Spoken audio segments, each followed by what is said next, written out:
residential communities by Iran.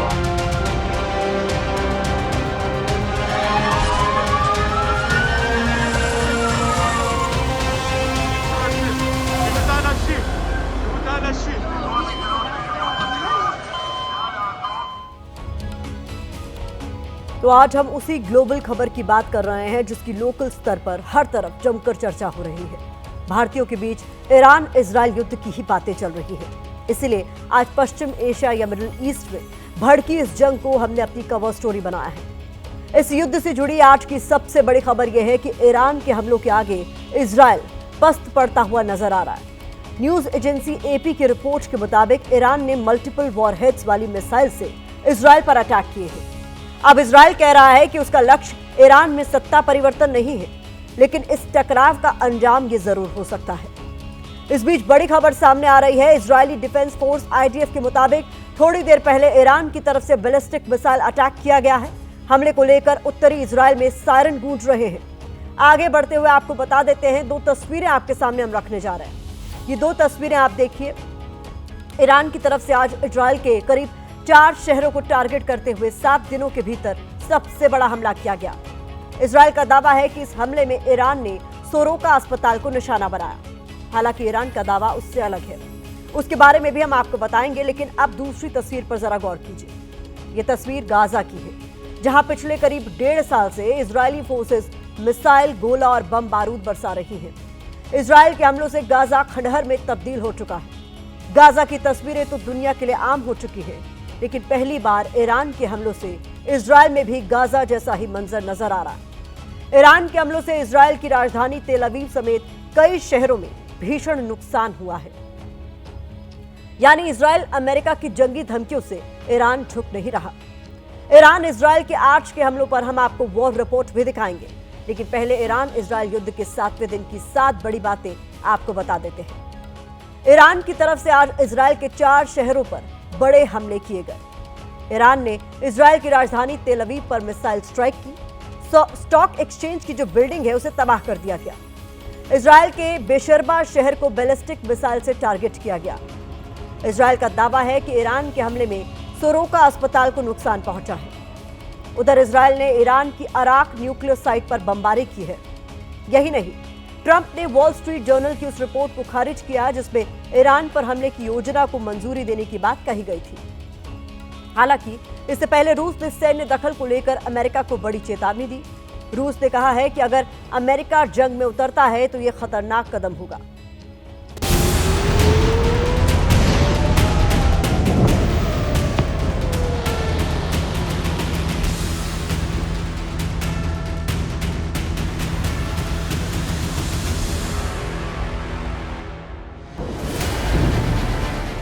एक भारतीय के तौर पर आप ईरान इजराइल युद्ध को किस तरह देख रहे हैं? आपको क्या लग रहा है कि ईरान इजराइल जंग में कौन किस पर भारी पड़ रहा है? यही नहीं, इस वॉर का अंजाम क्या होने वाला है? कौन मिटेगा और कौन बचेगा? क्या आपके मन में इस लड़ाई को लेकर इसी तरह के सवाल चल रहे हैं? क्योंकि ईरान इजराइल युद्ध को 7 दिन पूरे हो चुके हैं। 7 दिनों की जंग में न नेतन्याहू रुकने को तैयार है और न ही खामेनेई झुकने को। दोनों तरफ से हमलों और धमकियों का दौर चल रहा है। अमेरिका की तरफ से युद्ध की ज्वाला को और भड़काने का काम हो रहा है। लेकिन सवाल तो ये भी है कि इस जंग से आखिर हासिल क्या होने वाला है, क्योंकि दुनिया में इस वक्त 3 अलग अलग मोर्चों पर जंग हो रही है। रूस यूक्रेन के बीच करीब 3.5 साल से जंग चल रही है। इजराइल हमास के बीच 1.5 साल से हमले हो रहे हैं। अब ईरान और इजराइल के बीच बारूद बरस रहा है। इन तीनों युद्धों का अब तक नतीजा क्या निकला है वो देखिए। रूस यूक्रेन युद्ध में कीव इंडिपेंडेंट की रिपोर्ट के मुताबिक 12 जून 2025 तक करीब 1,70,000 से ज्यादा लोग मारे जा चुके हैं। इजराइल हमास संघर्ष में 57,000 से ज्यादा लोगों की मौत हो चुकी है। ईरान इजराइल टकराव को लेकर आधिकारिक आंकड़ा तो नहीं है, लेकिन अब तक 700 लोगों के मारे जाने की आशंका है। हालांकि आने वाले दिनों में ये आंकड़ा और तेजी से बढ़ने की आशंका है, क्योंकि ईरान इजराइल युद्ध हर दिन के साथ विध्वंसक होता जा रहा है। ईरान ने गुरुवार को इजराइल के कई शहरों को टारगेट करते हुए भीषण मिसाइल अटैक किया। इजराइल का दावा है कि बेरशेबा शहर में सोरोका अस्पताल पर ईरान ने मिसाइल दागी। इस हमले में कई लोग घायल हुए। हालांकि ईरान की तरफ से कहा गया है कि उसने सोरोका अस्पताल के पास इजरायली डिफेंस फोर्सेस के कम्युनिकेशन, कंट्रोल और इंटेलिजेंस के लिए इस्तेमाल होने वाले सेंट्रल कमांड हेडक्वार्टर को हिट किया है। इसके अलावा इजरायली आर्मी की मुख्य मिलिट्री इंटेलिजेंस और ऑपरेशनल बिल्डिंग को तबाह किया है। ये सारे टारगेट सोरोका अस्पताल के आसपास थे, इसलिए अस्पताल को भी कुछ नुकसान पहुंचा है। ईरान की तरफ से बाकायदा इस हमले के टारगेट्स का मैप जारी किया गया है। अस्पताल पर हमले से इजराइल के प्रधानमंत्री आग बबूला हो गए। उन्होंने कहा कि ईरान को इसकी कीमत चुकानी पड़ेगी, जिसके लिए इजरायली डिफेंस फोर्सेस को इजाजत दे दी गई है। इसके अलावा इजराइल के रक्षा मंत्री ने यह भी कहा कि अस्पताल पर हमला सबसे बड़ा युद्ध अपराध है। हालांकि इजराइल की धमकियों का ईरान पर कोई असर नहीं पड़ रहा। ईरानी सेना कह रही है कि अब तक के हमले सिर्फ रोकथाम के लिए थे, आगे और बड़े हमले होंगे।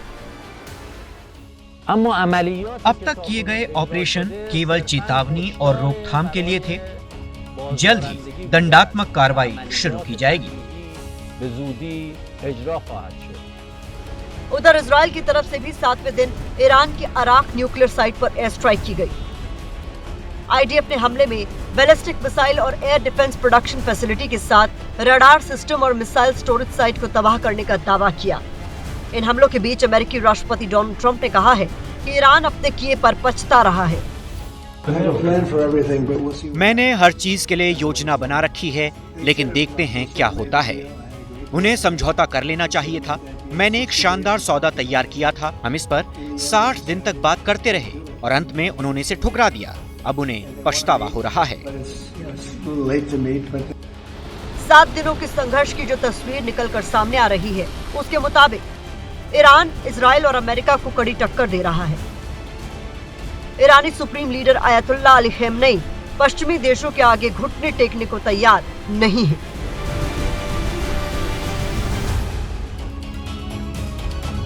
ईरान के सुप्रीम लीडर खामेनेई ने एक बार नहीं बल्कि बार बार कहा है कि वो ना अमेरिका के आगे झुकेंगे और ना इजराइल के सामने घुटने टेकेंगे। ईरान जिस तरह से इजराइल पर मिसाइल वर्षा कर रहा है, उससे साफ है कि ईरान पहले से ही पूरी तैयारी कर चुका था। कैसे, इसे आप मिडिल ईस्ट के एक मैप को देखकर समझ जाएंगे। मिडिल ईस्ट के इस मैप में ईरान भी है, इजराइल भी है और ईरान के आसपास वो देश भी है जहां अमेरिका के मिलिट्री बेस है और इन बेसिस पर उसके हजारों सैनिक मौजूद हैं। एयर डिफेंस सिस्टम भी लगे हुए हैं। अब ईरान जब इजराइल पर मिसाइल दाग रहा है तो इराक, सीरिया, जॉर्डन में बने अमेरिकी बेस से ईरान की मिसाइलों को इंटरसेप्ट कर गिराया जा रहा है। लेकिन ईरान इतनी बड़ी संख्या में मिसाइल अटैक कर रहा है कि इन देशों में बने अमेरिकी बेस भी ईरान की बहुत सारी मिसाइलों को रोक नहीं पा रहे। ईरान की कुछ मिसाइलों को इजराइल के एयर डिफेंस सिस्टम गिरा भी रहे हैं, लेकिन फिर भी ईरान की मिसाइलें इजराइल में तबाही मचा रही हैं, जिससे इजराइल को बहुत बड़ा नुकसान हो रहा है।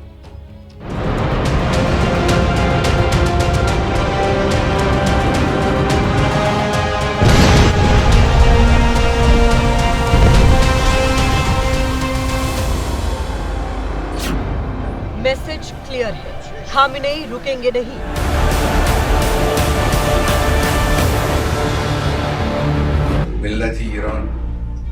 ईरान अपने ऊपर थोपे गए युद्ध के खिलाफ दृढ़ता से खड़ा है।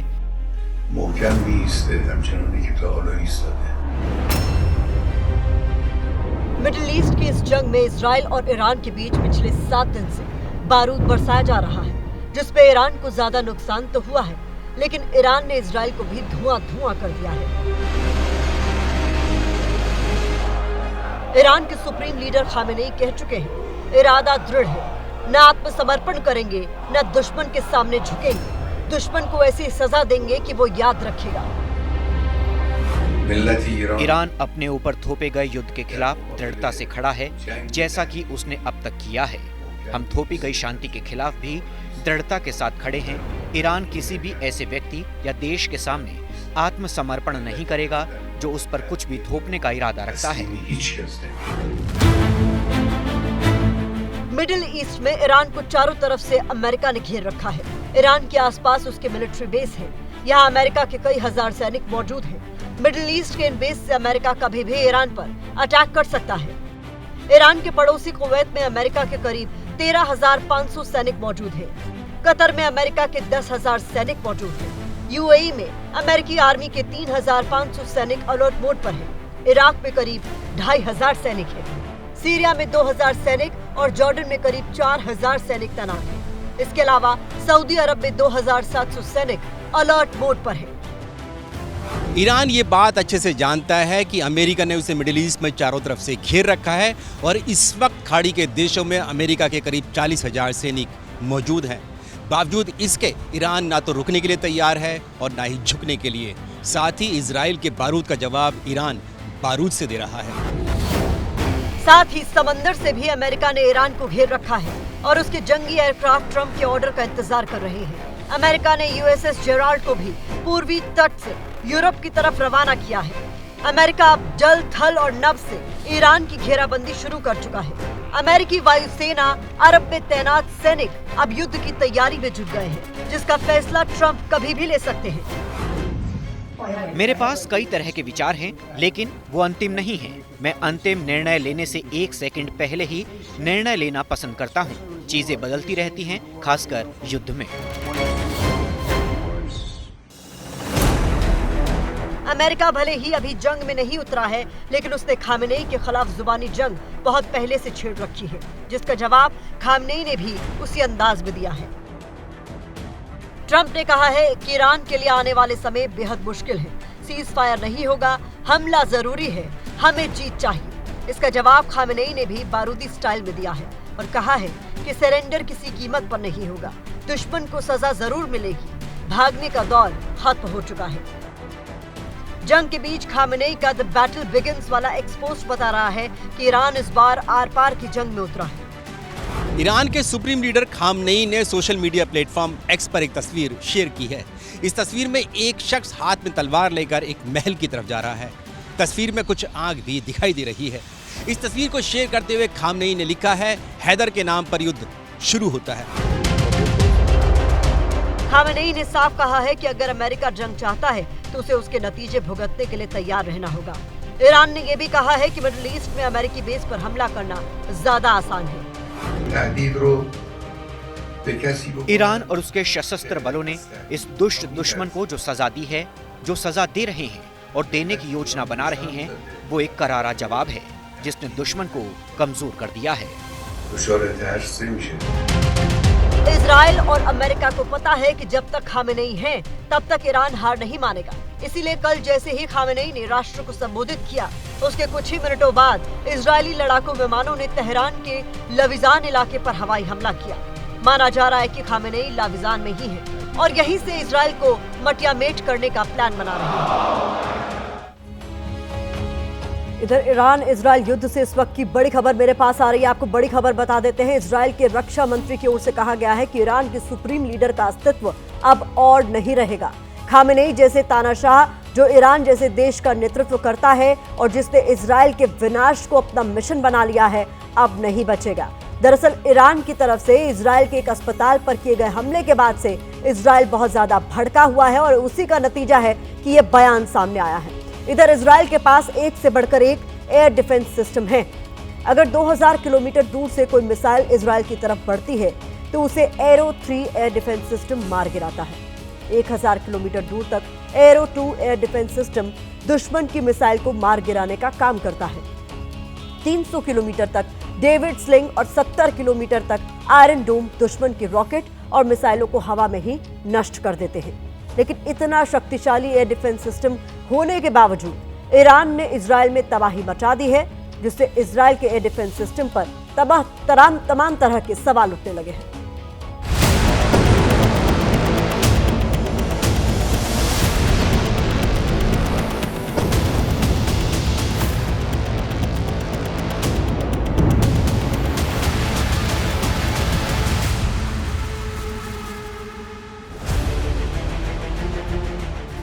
ये गाजा की नहीं, इजराइल की तस्वीरें हैं। वही इजराइल जिसके आयरन डोम एयर डिफेंस सिस्टम का पूरी दुनिया में लोहा माना जाता है। लेकिन जंग में ईरानी मिसाइलों ने इजराइल के आयरन डोम समेत उसके कई एयर डिफेंस सिस्टम को चकमा दे दिया।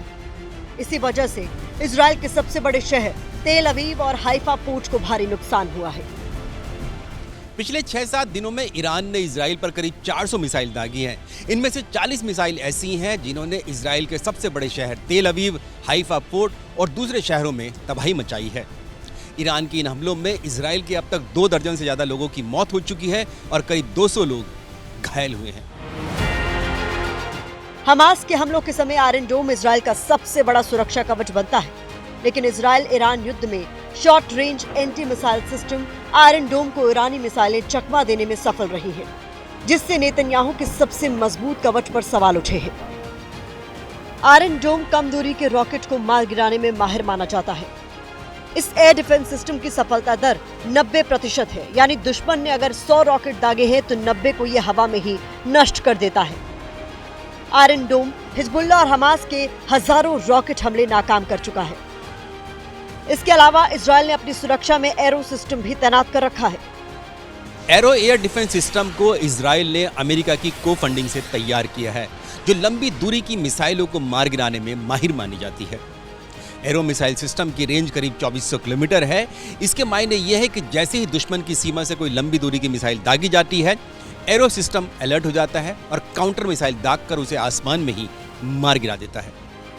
रिपोर्ट्स की माने तो इजराइल के पास आने वाले समय में गोला बारूद और बेहद ही खास एरो मिसाइल की कमी हो सकती है, और अगर ऐसा होता है तो इजराइल के लिए ईरान की मिसाइलों को रोकना मुश्किल हो जाएगा। इसके अलावा डेविड स्लिंग को भी इजराइल ने एक्टिव कर रखा है। डेविड स्लिंग अमेरिका की रेथियन कंपनी और इजराइल की राफेल कंपनी ने एक साथ मिलकर बनाया है। ये एयर डिफेंस सिस्टम मध्यम दूरी की मिसाइलों के हमले रोकने के लिए तैयार किया गया है। इसकी रेंज करीब 300 किलोमीटर है। इजराइल को दुश्मन के हमले से बचाने में उसके एयर डिफेंस सिस्टम अभी तक सबसे ज्यादा कारगर साबित हुए हैं। ऐसा ही एक सिस्टम थाड भी है। अप्रैल 2024 में ईरान के इजराइल पर बैलिस्टिक मिसाइल से हमला करने के बाद अमेरिका ने thermal high altitude area defence system यानी थाड रक्षा प्रणाली को इजराइल में तैनात किया था।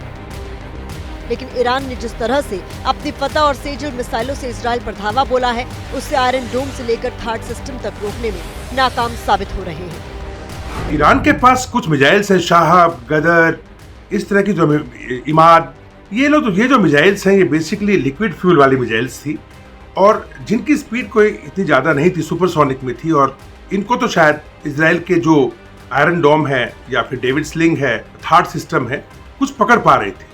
लेकिन जो सॉलिड फ्यूल वाली मिसाइल्स हैं और जो हाइपरसोनिक मिसाइल्स हैं, खैबर, इमाद, उसके बाद में आपका खुर्रम शहर और इस तरह की जितनी भी मिसाइल्स हैं, ये मिसाइल्स ज़्यादा डिटेक्ट नहीं हो पा रही। इस जंग में ईरान बारूद से ही नहीं बल्कि दिमाग से भी दुश्मन पर टूट पड़ा है। दरअसल ईरान असली हमलों के साथ साथ झूठे हमले यानी डिकॉय ऑपरेशन भी कर रहा है, जिससे इजरायली एयर डिफेंस सिस्टम सही और गलत हमलों को लेकर कंफ्यूज हो रहा है। इसके अलावा ईरान ने हमला करते हुए अलग अलग हथियार इस्तेमाल किए हैं, जैसे बैलिस्टिक मिसाइल और सुसाइड ड्रोन। इजराइल के एयर डिफेंस सिस्टम के लिए हथियारों का नेचर समझ पाना भी मुश्किल हो रहा है। इजराइल की जमीन पर तबाही लाती ईरानी मिसाइलें बेंजामिन नेतन्याहू के माथे पर बल ला रही हैं। इसीलिए नेतन्याहू भी चाहते हैं कि जल्द से जल्द अमेरिका इस जंग में उतरे ताकि ईरान को हराया जा सके, लेकिन खामनेई के रहते ये इतना आसान नहीं है। अब आपके लिए ईरान की मिसाइल वाली फाइल खोलते हैं। यूएस सेंट्रल कमांड के जनरल केनेथ मैकेंजी के मुताबिक ईरान के पास 3000 से ज्यादा बैलिस्टिक मिसाइलों का बेड़ा है। इनमें शॉर्ट रेंज से लेकर मीडियम रेंज और लॉन्ग रेंज वाली लैंड अटैक क्रूज मिसाइलें शामिल हैं, जैसे फतह, शहाब 1, 2 और 3, जुल्फकार, घद्र, सेजिल और इमाद उसकी कुछ बड़ी मिसाइलें हैं। ईरान की फतह 1 हाइपरसोनिक मिसाइल तेल अवीव पर गिरी तो इजराइल हिल गया। बीते बुधवार को मौजूदा संघर्ष में पहली बार ईरान की तरफ से फतह 1 मिसाइल का इजराइल के खिलाफ इस्तेमाल किया गया। ईरान की फतह मिसाइल पहली बार साल 2023 में दुनिया के सामने आई। इसका नाम ईरान के सुप्रीम लीडर खामेनेई ने रखा था। IRGC ने इस मिसाइल को इजराइल स्ट्राइकर कहा। वाकई तेहरान की इस मिसाइल का इजराइल के पास कोई तोड़ नजर नहीं आ रहा। ईरान की ये मिसाइल इजराइल के शहरों पर बारूदी कहर बरपा रही है। इस्लामिक रिवोल्यूशनरी गार्ड कोर के मुताबिक फतह-1 हाइपरसोनिक मिसाइल की रेंज 1400 किलोमीटर है। ये सभी तरह के एयर डिफेंस सिस्टम को चकमा देने की ताकत रखती है। लेकिन तेहरान की तरकश में फतह अकेली ताकतवर मिसाइल नहीं है जो नेतन्याहू की टेंशन बढ़ा रही है। इसके अलावा ईरान के पास शहाब रेंज की घातक मिसाइलें मौजूद हैं। शहाब-1 की मारक क्षमता करीब 300 किलोमीटर है, जबकि शहाब-2 मिसाइल 500 किलोमीटर की रेंज तक टारगेट को हिट करने की ताकत रखती है। शहाब-1 और 2 शॉर्ट रेंज बैलिस्टिक मिसाइल है। इसके अलावा शहाब-3 की मारक क्षमता 2000 किलोमीटर तक है, जो मीडियम रेंज बैलिस्टिक मिसाइल है। ईरान के पास लगभग 3000 के करीब मिसाइल्स हैं, जिनमें से 1000 के करीब मिसाइल जो हैं वो छोटे शॉर्ट रेंज की हैं। 1000 के करीब 2000 के करीब मिसाइल्स इनके पास हैं, जो कि लगभग 1500 से लेकर 2500 किलोमीटर तक की रेंज को कवर करती है, जिसके अंदर इजराइल आ जाता है। दावा किया जाता है कि मिडिल ईस्ट के देशों में ईरान के पास ही सबसे घातक मिसाइल बेड़ा है। वक्त वक्त पर वो अपनी मिसाइल ताकत दुनिया के सामने भी लाता है। ऐसी ही एक मिसाइल ज़ुल्फ़कार है, जो शॉर्ट रेंज बैलिस्टिक मिसाइल है। इसकी रेंज 700 किलोमीटर तक है। इसके अलावा खामेनेई की सेना के पास घद्र मिसाइल है, जो एक मीडियम रेंज बैलिस्टिक मिसाइल है। इसकी मारक क्षमता करीब 1600 किलोमीटर तक है। हाल के दिनों में ईरान ने इजराइल पर जो बड़े हमले किए हैं, उनमें पहली बार सेजिल मिसाइल का नाम सामने आया है। इससे पहले तक ईरान की इस मिसाइल सिस्टम के बारे में ज्यादा चर्चा नहीं हुई थी। सेजिल भी ईरान की सबसे घातक मिसाइलों में से एक है। ये एक मीडियम रेंज बैलिस्टिक मिसाइल है। इसकी रेंज करीब 2000 किलोमीटर तक है। ईरान की मिसाइल ताकत में इमाद भी शामिल है। ये भी एक मीडियम रेंज बैलिस्टिक मिसाइल है और 1800 किलोमीटर की दूरी तक दुश्मन के टारगेट को हिट करने की ताकत रखती है।